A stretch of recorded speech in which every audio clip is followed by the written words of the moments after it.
Talagang durog dito, sinabaligod, durog dito mga kababayan, yung 18 kargador ng maleta at yung iba pa mga kaalyado ni Sara Duterte. Kasi nga, parang ang dating pinagtatawanan na lang itong sina Mike Defensor dahil nga mga kababayan, wala nang basis yung mga pinagsasasabi. So ngayon, ito, pakinggan po natin itong podcast nila na insider. Kinikredit po natin sa kanila yan Hindi po yan natin gagawan lamang po natin ng reaction video. So i-play na po natin. Kasi na-interview ko last week itong taon to At napaka-matingkad niya sa mga past few weeks Ito yung sa 18, hindi nga Marines 18 Maleta Boys.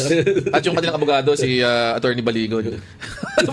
Napanood ko yun. Alam mo, napanood ko yun sa ano. Hindi ko alam bakit sila nagagalit sa akin. Ako naman natutuwa sa ginagawa. Ang isang talaga tumatak sa akin sa interview, tinanong ko talaga specifically. Kasi tinanong ko siya specifically, magkano ba yung amount na sinasabi mong involved dito na diniliver nitong mga witnesses ito? Sabi niya, 805 billion. Yes. Kinonfirm ko. Sabi ko, cash ba lahat yung deliveries? Kinonfirm niya, cash. So tinanong ko siya, ang 805 billion na cash, nagre-represent siya ng more than 40% ng cash supply natin Tama. Kasi yung printed na mga... Galing mo Paano mo nakuha yung basis na yun? Where did you get the universe? research ko muna, siyempre. Okay. Galing ako magtanong, kailangan... Ang sabi niya, kaya daw naubos ang cash supply at nag-reprint ang Napanood ko po. Totoo ba yung... Hindi po totoo yun. Kasi unang-una po, based on my experience as a lawyer before ako nag-NBI, I have a client who is partner with those who are printing the money. Right. Ito po, para sa kalaman ng lahat, kaya alam ko nagsisinungaling dito si Attorney Baligon. Ang central bank po natin hindi nag-iimprenta ng large denomination. Small denominations lang po. Okay. At ang nag-iimprenta po nito, merong strict standard yan internationally. Nawawala po yung lisensya nila, tinatanggalan sila ng negosyo internationally pagka na-involve sila sa corruption or dyan po sa mga fraudulent na ginagawa. So bakit ko po alam, yung pong local partner nung nag-iimprenta, naging kliyente ko po yan. In fact, nung narinig ko po yung interview mo, tinanong ko yung tao na yon, nag-message sa akin na yung new bills ngayon, yung pong parang plastic, yan na po yung polymer. Polymer. Yan na po yung piniprint. Yung pong luma, hindi po pwedeng mag-reprint. May order po yan. By tons po yung order niyan. Tama. I-deliver po yan. Yan po in order. So talaga, invento talaga yung kanyang hugot na yun. Mukhang marami naman po kasing ini-invento. But I want to talk from the very set. So lumabas sila. So the 18 Maleta boys came out and they testified. And then when you invited them to interrogate them, my understanding is ayaw nila magpa-interrogate na individually. Ayaw po. Ano ba ang SOP Yan. before that? Ito dito maliliwanagan tayo mga kababayan kasi kung mapapansin po ninyo, ang pinakakailangan talaga dun sa 18 kargador ng maleta, nung lumabas yung mga yan, para makita kung nagsisinungaling o hindi, nung dumadaan sa due process, sa legal na pamamaraan, dapat talaga i-interrogate isa-isa yung mga yan. Hindi naman kasi pwedeng pagbasihan lagi yung joint affidavit po na mga yan. Dapat talaga may kanya-kanyang affidavit yan.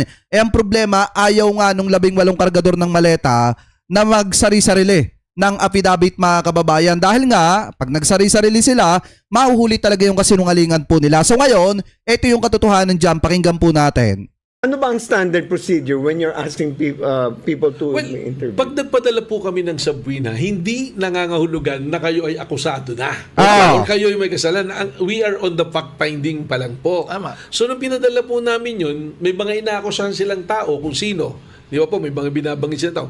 We have to ask them. Kasi lalong-lalo na, yung pinagsamang salaysay Correct. So, hindi naman po natin pwedeng gamitin yun.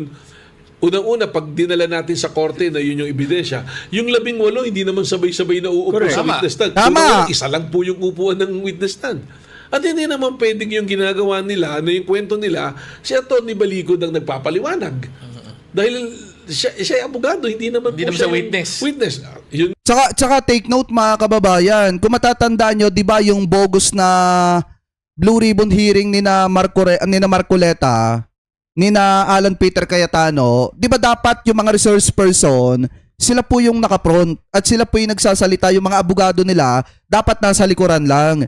Pero kung mapapansin nyo, di ba halos natapos na lahat yung interogasyon ni na nina Marcoleta, nina Alan Peter Cayetano, nang si Attorney Baligod po yung nagsasalita at nagpapaliwanag patungkol po dun sa naging partisipasyon nitong 18 kargador ng maleta. Ano po dun sa pagde-deliver ng mali-maletang pera kuno. Yun nga, pinuna ko ngayon, nung nandun sila sa Blue Ribbon nila na sinasabi. Yan. First time ako nakakita na yung abogado, siya yung nagkikwento. It is very rare in any congressional or Senate hearing na yung abogado pagsasalita, pinapagalitan pa. Nakikita ko nga, pinapagalitan Sa siya. likod, Sabihin ko, pinapaupo. before. Correct. Kasi nga, ang gustong marinig ng Personal Senate, yung tao mismo eh. Dahil Tama. yung abogado niya. yung kwento mo, personal account Tama. mo yan, experience mo yan. Did you invite them without... Inimbitahan po namin. Kayo ang nag-invite? So noong una, ayaw nila, si Mike Defensor din, ang pinadala, yung lawyer niya, ano po, so sila yung pero sa media, nagpa-interview sila rin sa NBI. Bumalik naman Correct. po, in fairness sa Sec Edwin, bumalik sila, nagpa-interview na isa-isa yung 18. So sinabihan naman namin kung Pero how gusto long nyo parang nagkaroon pa ng was it easy to get them? Hindi po kasi Pinahirapan pa rin kayo? Pinahirapan po na magbigay ng statement. Nung natapos na, nakapag-statement yung 18, 5 lang yung pumirma. Yung 13, ayaw pirmahan. Gusto pang punitin ni Atty. Baligod yung statement. Ah. Gusto niya reviewin. So, Di ba? nagpa-interview sila, pero ayaw nilang Ayaw pumirma. hindi, actually, pipirmahan nila, inaawat ni Atty. Yung 5, kaya lang nakapirma kasi ganito nangyari. In-advise namin, hindi kayo sabay-sabay. Kung gusto nyo may lawyer, dapat dagdagan nyo yung abogado. When you say 5 nagpirma, 5 Lima doon sa individual 18. affidavit, Nakapirma separate. po. Opo, yung interview na, yung question and answer Oo, na po tama, ng investigator. Parang affidavit na po yun. The entire process, recorded po yan with their consent. At makikita po yan. In the presence of counsel. In the presence of Attorney Baligod na siya yung counsel, although we advise na hindi sabay-sabay, kung gusto nyo na may lawyer, dagdag kayo ng abogado ninyo. Right. Oh. Eto ngayon mga kababayan na unti-unti na nagkakaroon ng kaliwanagan yan tungkol dyan. Kung mapapansin nyo mga kababayan, kung wala talagang itinatago bakit pipigilan ni Baligod yung 18 kargador ng maleta na pumirma dun sa kanilang affidavit. Di po ba? Kung walang itinatago, etong si Baligod mga kababayan. So isa lang ibig sabihin dyan, talagang pumaldo. Pumaldo mga kababayan. Allegedly, etong si Baligod dito sa 18 kargador ng maleta. Kaya siguro mga kababayan kung makikita ninyo, ayaw na ayaw niyang mawawala sa paningin niya etong 18 kargador ng maleta. Kasi nga, konti lang na statement na mga ito ang sumablay sirana yung kanilang kwento. At yan siguro din yung mga dahilan kung bakit ayaw niyang payagan yung iba na pumirma sa kanilang mga affidavit. Ano po? Anyway, tuloy pa natin. Sabi ni Atty. Baligod, kaya niya. So, nung nakapirma yung 5, actually, napirma na, gustong kunin, hindi na namin ibinalik dahil statement na po yun eh. So, Tama. You mean so 18, so 13 ang hindi pumirma? 13 po, hindi na pirma kasi naawat na ni Atty. Baligod. What does that suggest to you? Well, wala po yung statement nila kung tutuusin, ayaw nilang tindigan, ano po. Hindi ko lang alam ngayon, alam ko pumunta rin sila ng ombudsman. Hindi ko alam kung anong nangyari doon. Kasi from the start, we are very consistent. Mag-issue kayo ng individual affidavit. Actually, yung option nga po nila, kung ayaw nyo magpa-interview, magbigay na lang kayo ng sarili yung salaysay para Tama. bigay natin. And ano ang reaction nila? Ayaw nila? Ayaw nila, tatanungin lagi yung abogado. So, sumasagot lagi yung abogado po. Ano po. So Nako. you cannot be accused of saying that you coerced them to sign because all these are based on their own testimony. Wala po. At meron naman pong recording ngayon, video recording, na talagang voluntary lahat yung nangyari. Sila pa nga po yung... Hindi talaga sila uubra mga kababayan kay NBA Director Melvin Matibag. So, plak sila dito. Oh. So, nagtataka nga kami, bakit ayaw? Kung gusto nyo ng kaliwanagan, ang katwiran nila lagi, bakit kami ang iniimbestigahan nyo? Hindi natin po iniimbestigahan. Nagpapak-finding tayo rito para malaman natin yung katotohanan nung sinasabi po nila. Tsaka Tama. normal naman na kung ikaw pupunta at meron kang aakusahan, di siyempre, ite-check Ikaw yung ang testimony mo. Correct. Oo. Ikaw ang unang tatanungin. Halimbawa, pumunta ka sa pulisya, nirereklamo mo ang isang tao. Bago mo tawagin yung tao, I-interviewin ka. interviewin. Saka hindi po totoo yung sinasabi na ba't hindi tawagin si Mark Tiksay, si John Paul Estrada, ano po. Inano po namin yun. Binomonitor namin. In fact, ang last recollection is na lumipad sila ng Hong Kong at makapal po yung ano namin dyan, yung case build-up namin sa kanila para matanong. Kaya ko po ito sinasabi, kung gusto talaga nila sanang makatulong, hindi po ibig sabihin ng NBI, hindi iimbestigahan yung mga allegedly na mga opisyal na may kinalaman sa flood control issue, sa corruption. Gusto po namin imbestigahan. At katunayan, iniimbestigahan po namin. At may mga napaila naman na po ng kaso na yung malinaw. If you recall, Correct. meron po tayong Memorandum Circular number 20 ng DOJ na applicable also to the Ombudsman na there should be reasonable certainty Of of conviction. conviction bago mo iakyat. Eh kung sabi-sabi po, tinatanungin natin, dasan yung litrato, ikaw ba kumuha nito? Eh magtuturo ka. Alam naman po natin, hindi titindig sa korte. Sinabi nyo, Tama. Totoo yan. Director Melvin, dun sa Blue Ribbon Committee, na 10 to 20% lang yung actually based on their personal knowledge. Anong basis noon yung kanilang statement? Actually po, yung 10 to 20%, pangalan nila, yung address, yung magkakasama sila, Okay. nagtrabaho sila kay Saldico. Naalala ko po, there is this, nagbigay ako ng statement doon na sabi ko, yung may mga narinig ako na recording na pinadala sa akin, na, which I cannot use. Sabi naman ni Atty. Balikod na nakita ko kay Atty. Jess Pinos na iwi-waive daw niya yung dun sa anti-wiretapping. Kaya lang, mali yung spelling ng wave. Kinakantsawan ni So, hindi ko na maintindihan kung kakawayan niya ba o waiver yung ibig sabihin. Ngayon, kung ibig sabihin ng waiver, kailangan notarized. Kasi, mamaya, Tama. paparinig ko sa inyo, wag lang kayo mag-witness, di ba? Tama. So, meron pong mga ganun eh. Can I just ask the actual way of interviewing one Maleta boy? Let's say, pinakita mo ba yung kanyang yung joint affidavit Opo. nila?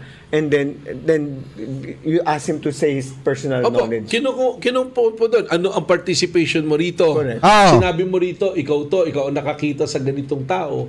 O, ano po, parang siguro nasamahan na natin yung yung kliyente natin bilang abogado sa police pag nagbibigay ng statement. Or sa at least kung nagbarangay na tayo. Yung ganun po, question and answer. Okay. Based dun po sa kwentong binigay nila. Ganun po. Kaya Practically, they disown the joint affidavit. Well, Kaya ngayon mga kababayan, eto isipin nyo, kawawa talaga dito yung 18 kargador ng maleta kung sakali talagang magsampa ng demanda yung mga politiko na binato nila ng aligasyon. Ano po, kasi kung titingnan nyo mga kababayan kung dito pa lang kita nyo na yung mga sablay nitong kampo ni Baligod, kita nyo na ayaw payaga ni Baligod na pumirma yung 18 kargador ng maleta, mapapansin nyo talaga na sa huli, iiwanan lang din to ni Baligod mga kababayan. Eto mga kargador ng maletang ito. Sa huli, pababayaan lang to. Ano po parang katulad ni Gutierrez, sana hindi na matagpuan kung nasaan. Ganto yung posibleng mangyari sa mga tao na yan. Kaya nga, nakakalungkot na nagamit yung mga yan, ditong mga politikong may personal interest, o ang iniisip ay yung pansariling interest para siraan ng siraan ang ibang mga politiko at ang ating pamahalaan. Idinamay pa ang presidente. Ngayon, pagka nagkalinti ka na mga kababayan o timo pang abogado nila, hindi nila alam kung saan po nila kukuhanin yan. Ano po ngayon, ituloy pa natin. hindi po mapaliwanag ng diretso. Okay, so ano ang reaction ni Attorney Beligo doon? Nandun Gusto siya. nga pong punitin yung natapos na makininong na computer na nagawa na. Kasi Ayaw ang lumalabas kasi dito, ang weakness talaga ng joint affidavit, tama yung sinasabi ni Director Melvin 18 kayo eh. Wala ka naman magkakasama kayo lahat. The whole time. Pare-pareho yung experiences The whole time. nyo, di ba? So there was none in the 18, can you confidently say, kung yung 20%, so ang tama lang yung pangalan nila, address lang? Well, lalabas po kasi para sa akin po hindi tatayo sa korte eh. Kasi meron nga silang sinasabi na yung kumuha ng picture hindi kasama ron sa 18 eh. Di ba? So paano mo, alam naman natin pag nagpresenta tayo ng ebidensya, object evidence, sino kumuha ng litrato, asan yung original Tsaka, nito? i-cross-check mo yung circumstances? testimonies eh. Dapat magko-corroborate eh. Anong circumstances, hindi po ba? At saka naman, Sec Edwin, kung nakita naman natin, depende sa gising kung sinong ilalagay kung may maleta. Ako hindi na magugulat. Kasi, kagaya ni Congresswoman De Lima, di ba, sinabi Quadcom, delivery. Si Loren Ligarda, nung una nandoon, kaso sumara yung gate, hindi doon nabigay yung maleta, di ba? Kaya nga. Very sure, ang hirap eh. For us na meron naman tayong legal knowledge, abogado tayo pare-parehas, paano natin On the Papaniwalaan. specific that you mentioned, Senator Lauren Legarda, when they appeared before the Marcoleta Blue Ribbon Committee, or at least yung press, nagsabi yung isang maleta boy na hindi, nabigyan ng 2 maleta si Senator Lauren Legarda. Oh. Then after that, nag-walk out si Senator Lauren Legarda, and subsequently, nag-issue silang denial. Ano ba yung totoo? Hindi po natin alam, si Atty. Baligod yung nagsabi na, pero very surprising, abogado siya noong 18, sabi niya, at least we're man enough na nagkamali. Aminin, kung gusto nyo kasuhan, ito ebidensya, bibigay ko. Very unusual for a lawyer. Ang mahirap Tama. nito, Doon pa lang makikita nyo mga kababayan kawawa talaga dito yung 18 kargador ng maleta. Bakit? Halimbawa kung sakaling hindi na nila kailangan etong mga maleta boys at yan ay sinampahan ng kaso ng iba't iba mga politiko. Ganito na lang pala yung sasabihin ni Baligod. Okay, nagkamali sila, nasa sa inyo kung kakasuhan nyo sila.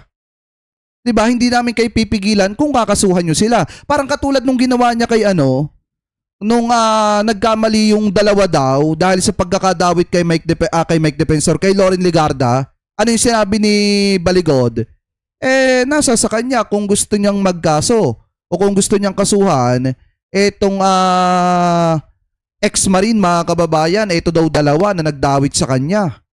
So parang ang ending nito, kapag sinampahan na yan ng napakaraming mga politiko, isusubo na lang pala ni Baligod doon sa mga politikong magkakaso sa 18 kargador ng maleta, etong mga maleta boys, mga kababayan. Anyway, tuloy pa natin. Atty. Baligod, in regards to Lauren Legarda, hindi lang once, but twice. Kasi Ano yung una?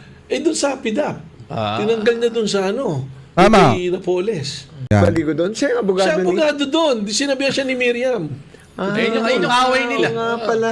Na ganun din yung listahan na dadagdagan, nababawasan, depende sa kausap. So, Grabe, no? recidivist itong si Levi Baligod. Well, Parang yung mga ibang na-encounter natin the past few weeks, parang paulit-ulit lang yung mga modus.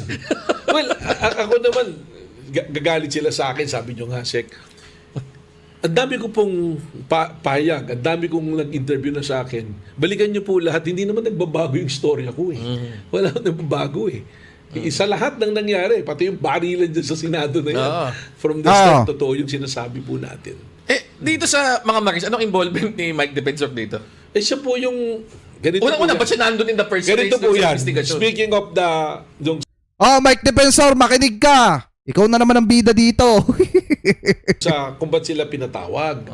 Nung lumabas po yung Marista yan, sila unang naglabas niyan, kung maalala nyo. Yung unang press con. Bago po ako dyan. Right. Tama. No, sino nagreserba nung Club Pilipino? Tatay niya. Kanino sasakyan ang gamit? Sa asawa niya. And we have information na sila yung unang-unang nag-usap-usap.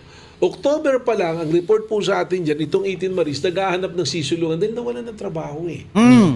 Ni-recruit sila eh. Nung nawala na si Saldico, ang balita, nag-iwan ng 200 million si Saldico, pero hindi inabigyan na itong mga to, binigyan na lang ng last pay na 50,000, naghahanap ng sisulungan.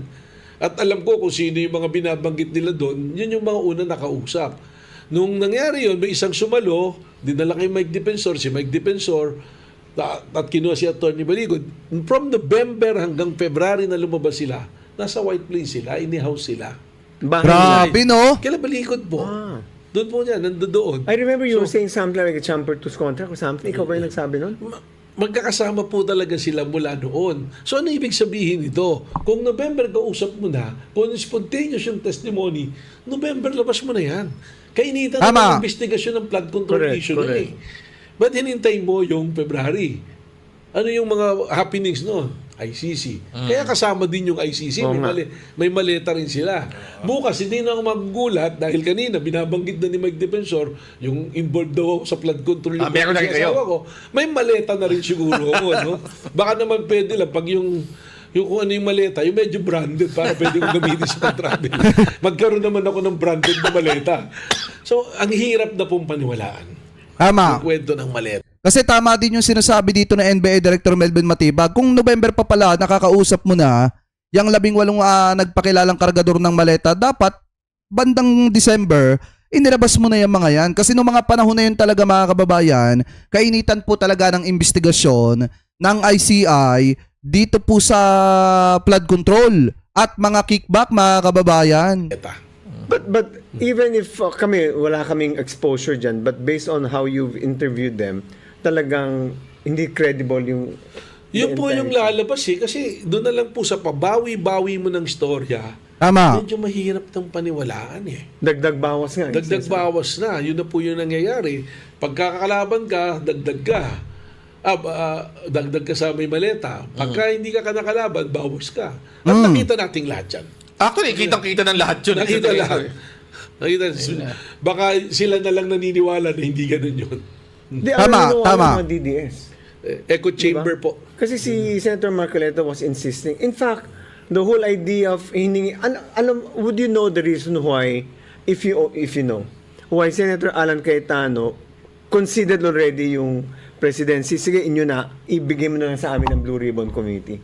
Alam mo yung yung paka niya that's ron? the narrative that they're trying to build. Na pinapalabas sila dyan, kaya nag-aagawan sa ano para pagtakpan yung issue ng maleta na ganyan yung flood control. At sinasabi ko nga po rito, kami sa NBI, hindi namin palalagpasin kung sino dapat yung may kasalanan at kailangang imbestigahan. At yun po yung ginagawa namin in coordination with DOJ and the Office of the Ombudsman. Meron naman pong mga umaandar na investigasyon. Ang problema po nito, yung ginagawa nito, sa halip naman nakakatulong, nakakadagdag pa sa binubusisi natin.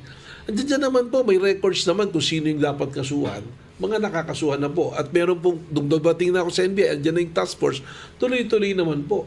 So, makaka-expect tayo, Attorney Melvin. At saka kung titingnan nyo, mga kababayan, may mga senador na naman nakulong eh. Di ba may mga senador na naman nakulong at may mga makakasuhan pa nga sa susunod na linggo, mga kababayan, na senador na plunder. Diba? So, nakikita natin na may nananagot talaga. Kaya nga sa akin, mga kababayan, tama lang yung landas na tinatahak ng gobyerno na dire-diretso yung pagpapanagot sa mga sangkot dito po sa maanumalyang flood control at pagpapanagot dun sa mga sangkot sa pagtanggap ng pera. Ano po, habang nakaupo bilang sitting congressman, nung panahon na tinanggap niya yung pera. So tama lang, napapanagutin lahat ng nasasangkot sa corruption. Anyway, tuloy pa natin. In the next few months, meron pang mga ibang mga makakasuhan nyo. Actually, tuloy-tuloy po yung pag-i-endorso namin ng kaso sa DOJ eh. Nag-aakyat po kami ng kaso.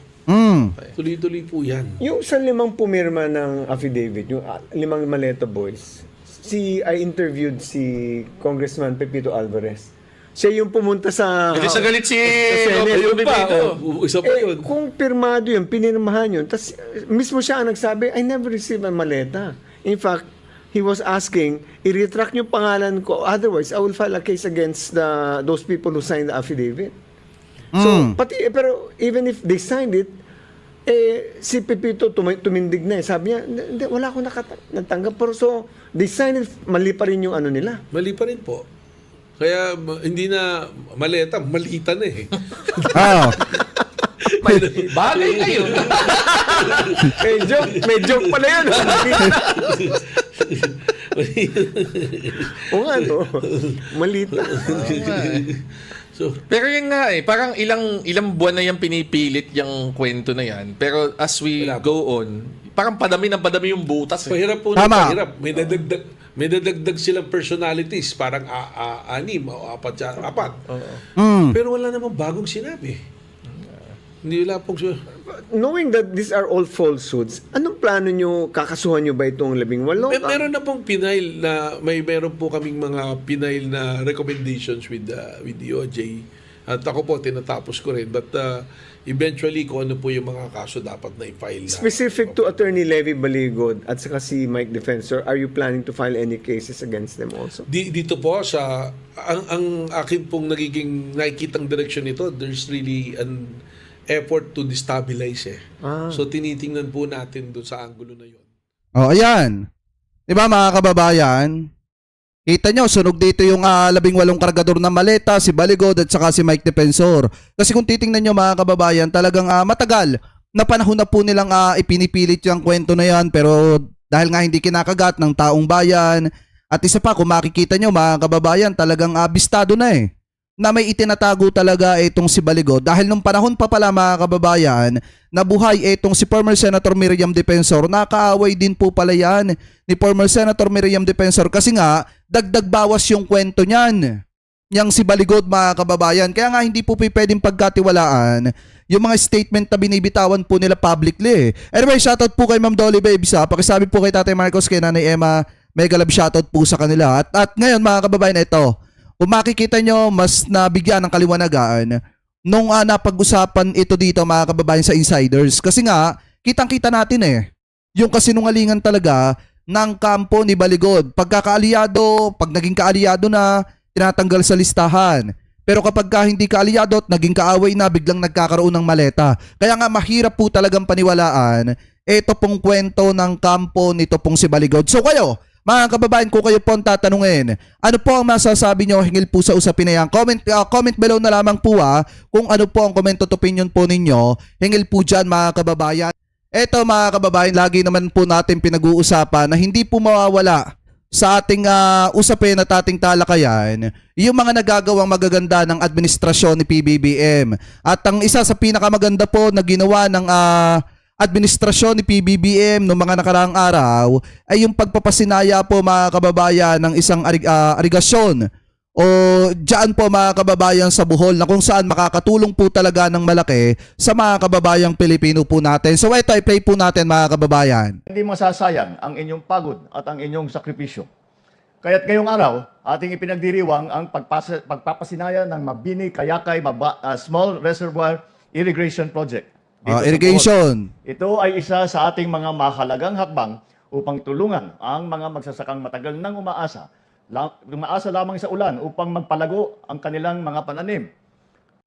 Ayan 'Di ba alam niyo malaki ang tulong niyan sa mga kababayan po natin diyan sa Bohol kasi alam naman po talaga natin mga kababayan. Biruin niyo ilang araw na lang mag-July na. Pero grabe pa rin talaga yung init mga kababayan.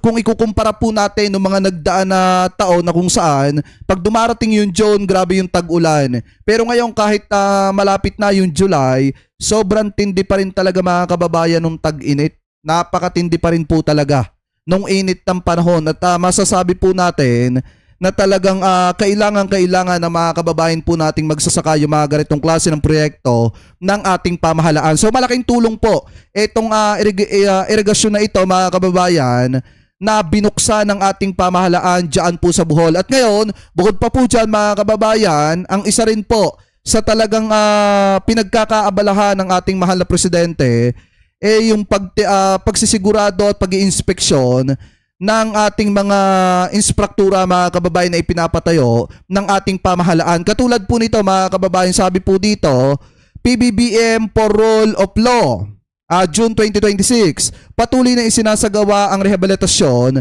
ng Metro Cebu Expressway upang mapabuti ang kalidad ng transportasyon. Inaasahang magbibigay ito ng mas ligtas at mas epesyenteng biyahe para po sa lahat. Sabi pa dito mga kababayan, tuloy pa natin.